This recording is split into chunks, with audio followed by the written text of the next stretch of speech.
저는 젊은 시절 한 남자를 만나 부모가 반대하는 결혼을 했습니다. 어린 나이에 성급하게 한 결혼인지라 매일 만신창이가 될 때까지 싸웠고 남편은 한번 나갔다 하면 일주일씩 들어오지 않더군요.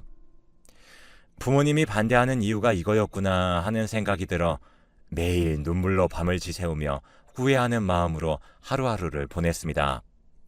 가끔 들어오는 남편은 매번 만취한 상태로 입에 담을 수조차 없는 폭언을 쏟아냈고 집에 있는 살림살이조차 모두 던지고 부수어 이제는 함께 살 수 없겠다는 생각이 들었어요. 남편과의 이혼을 결심하고 도장까지 찍었는데 덜컥 뱃속에 아이가 생겼다는 것을 알게 되었죠. 압이 없는 자식이라 손가락질 당할까 걱정이 되어 결국 오롯이 아이 하나만을 위해 결혼 생활을 이어나가기로 했습니다.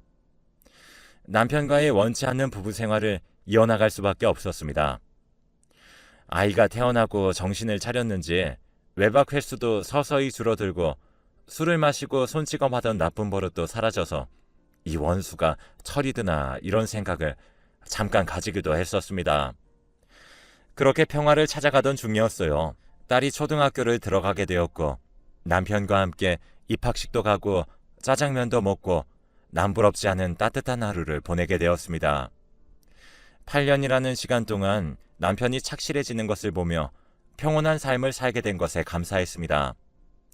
남편하고 관계가 좋아지면서 또 선물 같은 아기가 제 뱃속에 자리를 잡게 되었고 의절한 부모님 역시 제가 잘 살아가는 모습을 보시곤 내 딸이 사람 구실 못할 것 같던 놈을 고쳐서 드디어 행복하게 사는구나 라며 저를 안아주셨고 그 품에 안겨 한없이 울었습니다. 그 품이 너무 따뜻해서 기억이 선명하네요. 늦은 나이에 가진 복덩이라 그런지 입덧이 제법 심해 물 한 모금을 넘기는 것조차 너무 버거워 밖에 출입이 어려워졌습니다. 고맙게도 남편은 그런 저를 위해 딸의 보호자 노릇을 톡톡히 해나갔고 시간을 쪼개 저와 병원도 다녀주고 그러더군요. 너무나 힘들었던 입덧이 어느 날 거짓말처럼 사라졌고 그동안 섭섭했던 딸을 위해 여행을 가기로 약속을 잡았습니다. 오랜만에 떠나는 장거리 여행에 속이 메스꺼리긴 했지만 마냥 행복해하는 딸을 보니 기분이 좋더라고요. 장거리 여행이 지칠 법도 한데 남편 역시 오래간만에 떠나는 길이라 신나 보였고요. 방학 때라 그런지 바닷가의 인파가 대단했고 저희는 서둘러 방을 구하러 다녔지만 사람이 많은 만큼 숙소를 구하기가 쉽지 않았어요. 한참을 찾아도 민박집은 구하기 어려웠는데 운이 좋았는지 정돈 잘된 말끔한 민박집에 짐을 풀 수 있었죠. 한참 짐을 풀고 있을 때 익숙한 목소리 하나가 들리더라고요. 어머, 혜진이 어머님 아니세요? 익숙한 목소리에 뒤를 돌아 확인하니 큰아이의 선생님이 맑은 미소를 지으며 절 보고 있더라고요. 반가운 마음에 전 맨발인 것도 잊은 채 마당으로 뛰어내려갔습니다. 양양 한가운데서 그것도 같은 민박집에서 큰아이의 선생님을 보게 될 줄은 상상도 못했었거든요. 선생님은 둘째가 생겼다는 소식을 들었다며 늦게나마 축하한다며 마당에 맨발로 나오면 다친다며 걱정을 해주더군요. 정리를 얼추 마치고 나온 남편은 선생님을 마주하고는 가볍게 인사를 한 뒤 방으로 다시 들어가더라고요. 선생님과 짧은 인사를 나눈 후 방에 들어가 보니 남편은 교사가 아무리 휴가를 와도 저렇게 입고 다녀도 되나? 라며 인상을 찌푸리더군요. 저는 고지식한 남편의 얘기에 미소를 지으며 선생님도 여자고 자유시간에는 편히 즐겨야지. 그게 언제의 사고방식이냐? 라며 핀잔을 줬죠. 그 후 잠이 밀려와 낮잠을 자게 되었죠. 눈을 떠보니 남편과 아이는 한 차례 물놀이를 즐긴 뒤 수박을 먹고 있었고 그 옆엔 다정한 원피스로 갈아입은 선생님이 곁에 있었어요. 뽀얀 피부에 매력적인 눈웃음을 가진 선생님을 보고 있자니 여자로서 어느새 젊음이 많이 사라진 제 모습이 초라해졌죠. 아이의 엄마가 되니 배는 쩍쩍 갈라졌고 늘어난 체중에 탄성을 잃은 팔뚝을 보고 있자니 남편 때문에 잃어버린 내 젊음이 하염없이 아까워졌지만 그래도 축복 같은 아이를 품에 안게 되었고 늦게 철이 들긴 했지만 그래도 노력하는 남편을 보니 아쉬운 마음은 어느새 멀리 가고 위안이 찾아왔어요. 그런데 그 여행을 다녀온 후 남편의 태도가 조금씩 바뀌더군요. 갑자기 다니지 않던 친구와의 낚시 여행이 늘어났고 일주일에 한 번은 무조건 외박을 하고 들어오더군요. 밤늦게 술을 마시고 들어와 기절하듯이 잠을 자기도 하더라고요. 전 이러다 예전으로 돌아갈까봐 두려웠고 남편을 설득해야겠다고 마음을 먹었죠. 이른 퇴근을 하고 들어오는 남편을 불러 혹시 요즘 힘든 것이 있는지 아니면 나에게 불만이 있는지 조심스럽게 물어보니 갑자기 불같이 화를 내면서 취미생활 하나 생긴 게 이런 얘기를 들어야 하냐며 화를 내더군요. 씩씩거리던 남편은 갑자기 낚싯대를 가져와 눈앞에서 두 동강을 내어 제게 던졌어요. 갑자기 화를 내는 남편의 모습에 너무 놀라 그대로 쓰러졌고 눈을 떠보니 병원이었습니다.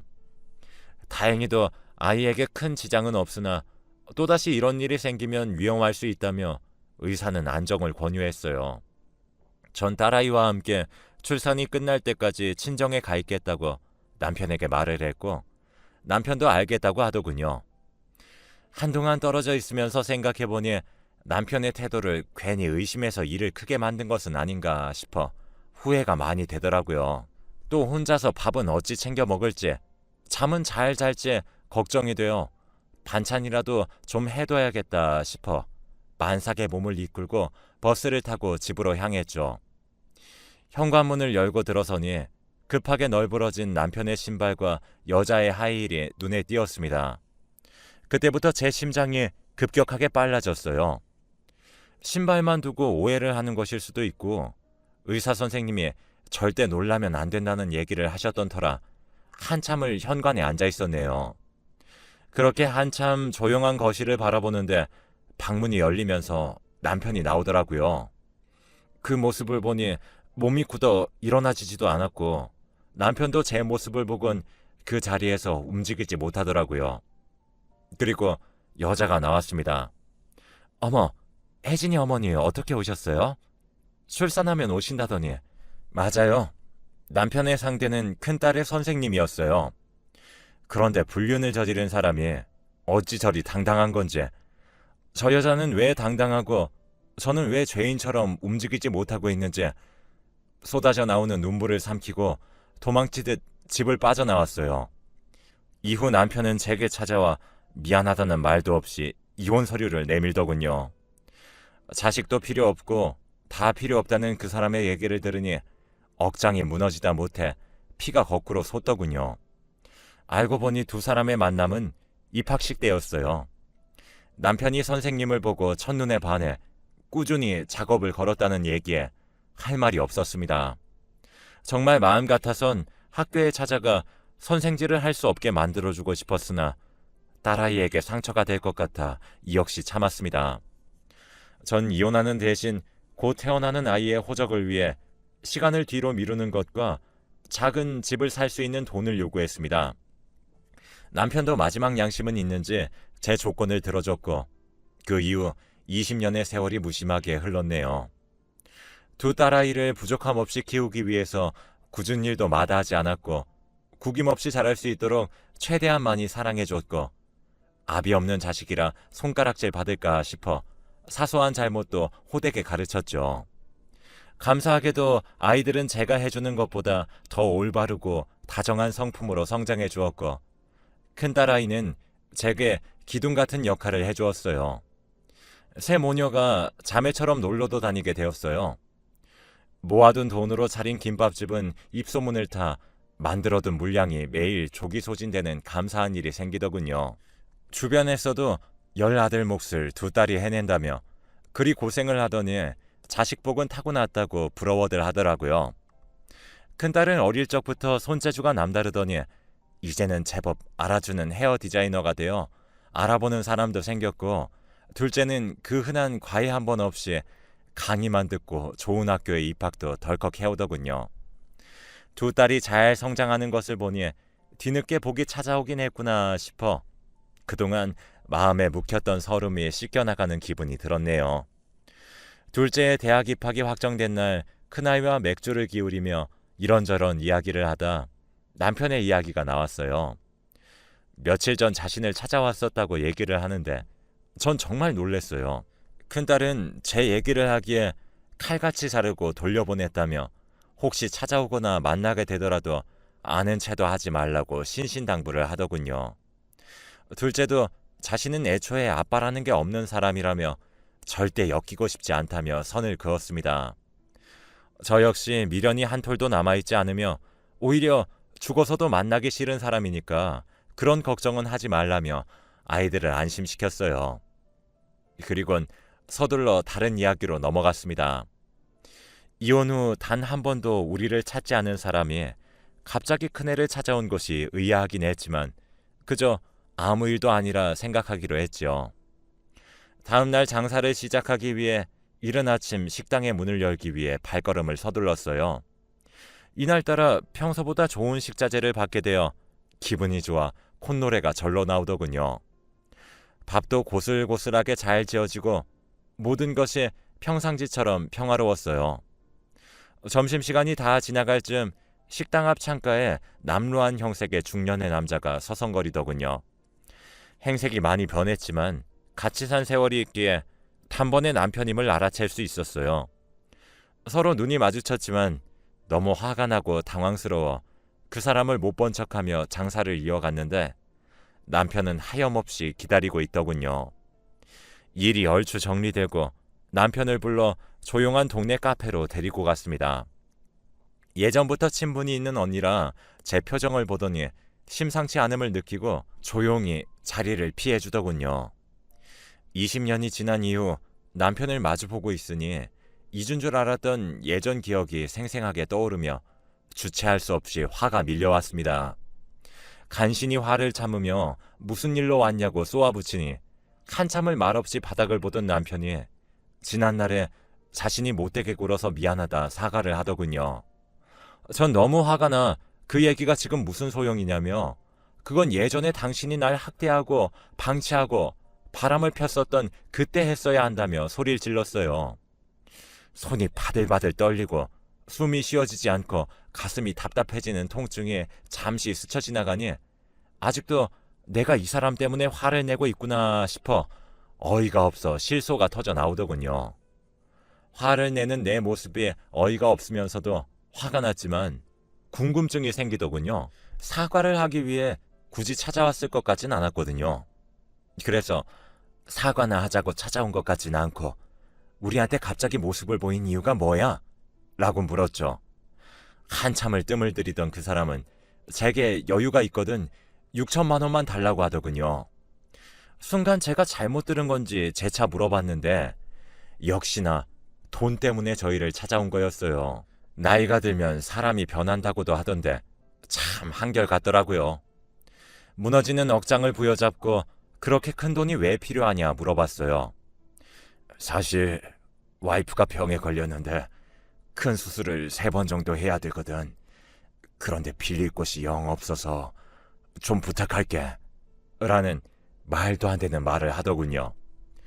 자신이 사랑하는 여자랑 행복하게 살다가 그 여자가 아프니 나한테 돈을 대라는 전 남편, 아니 남자의 이야기를 듣고 있노라니 아까 전에 화를 냈던 제 자신이 창피하고 아까운 시간만 허비했다는 생각이 들더군요. 전 더 들을 필요도 없어 자리를 박차고 나오며 더는 찾아오지 말라고 선을 그었죠. 그런데 그게 문제가 된 걸까요? 그 사람은 제 모습을 보고 가망이 없자 큰 딸아이를 주기적으로 찾아가 일을 할 수 없을 정도로 사람들이 보는 곳에서 매달리기 시작했어요. 사정을 알지 못하는 사람들은 딸아이가 매몰차다며 폐륜화 취급을 하더군요. 전 제가 나서서 얘기하겠다고 했어요. 하지만 딸아이는 엄마가 더 이상 상처를 받는 것을 원치 않고 동생에게 피해가 가지 않았으면 좋겠으니 걱정하지 말라며 제 손을 다독거리더군요. 부모 잘못 만나 고생을 시키는 것 같아 마음이 타들어갔고 더 이상은 곤란하다 판단해 그 여자를 찾아갔어요. 다행히도 그 여자 병실에 그 인간도 함께 자리를 지키고 있더군요. 저를 본 그 사람들은 아연실색했고 남편은 저를 병실에서 다급하게 휴게실로 끌고 나갔어요. 그러더니 저에게 여기가 어디라고 어떻게 찾아왔느냐고 길길이 날뛰더군요. 당신이 우리 모녀 찾아와서 인생 망가뜨린 건 당연한 거고? 아니, 우리 와이프는 아프잖아. 절대 안정이 필요한 상태인데 당신이 밀고 들어오면 어떡해? 기가 차서 할 말이 없더군요. 만삭의 아내에게 자신이 했던 행동은 기억을 못하고 저리 얘기하는 모습을 보고 있노라니 사람이 이렇게 잔인할 수 있구나 싶었어요. 전 더는 대꾸할 가치도 없겠다 싶어서 저희 모녀 앞에 다시는 나타나지 말라고 단단히 못을 박았어요. 또 다시 무리한 요구를 하거나 우리 일상에 나타나면 나 역시 가만히 있지 않겠다고 으름장을 놓았어요. 그랬더니 그 사람은 사람의 목숨이 달린 일이라고 매달리며 적선하는 셈치고 도와달라고 얘기하더군요. 전 매몰차게 뿌리치고 병원을 나섰습니다. 집으로 돌아오는 길에 딸아이가 좋아하는 삼겹살과 맥주를 잔뜩 구매했습니다. 밤늦게 돌아온 큰딸은 며칠 새 많이 야유었고 표정도 좋지 않았어요. 딸, 내일 휴무지? 엄마랑 고기 먹자. 라고 말을 하며 큰딸과 고기를 구우며 이런저런 이야기를 했어요. 아이의 기분을 풀어주려 애를 썼죠. 조금은 기분이 풀린 큰딸에게 오늘 이야기를 털어놨고 아이는 처음에는 화를 내더니 이내 제 얘기를 들어주더라고요. 그리고 아빠 얘기를 이제는 막내에게 비밀로 하지 말고 알려주어 서로 의논을 해보자, 이야기를 해보자 설득하더라고요. 다음날 오전 일찍 밥을 차린 후 셋이서 밥상에 둘러앉아 이야기를 했습니다.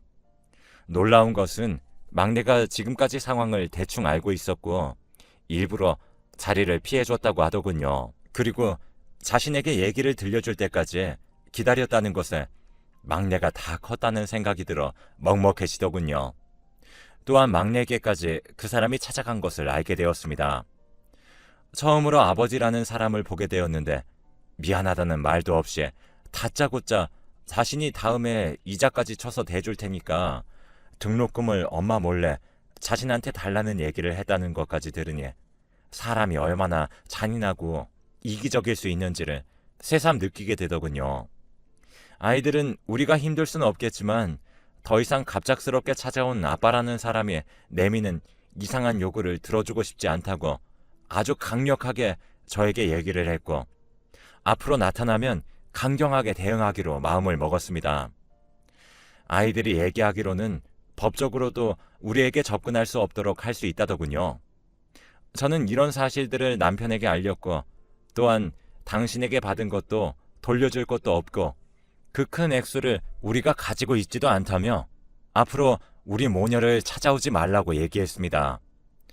처음에는 사정사정 하더니 도저히 안 될 것을 직감했는지 욕설과 저주를 제게 퍼붓더군요.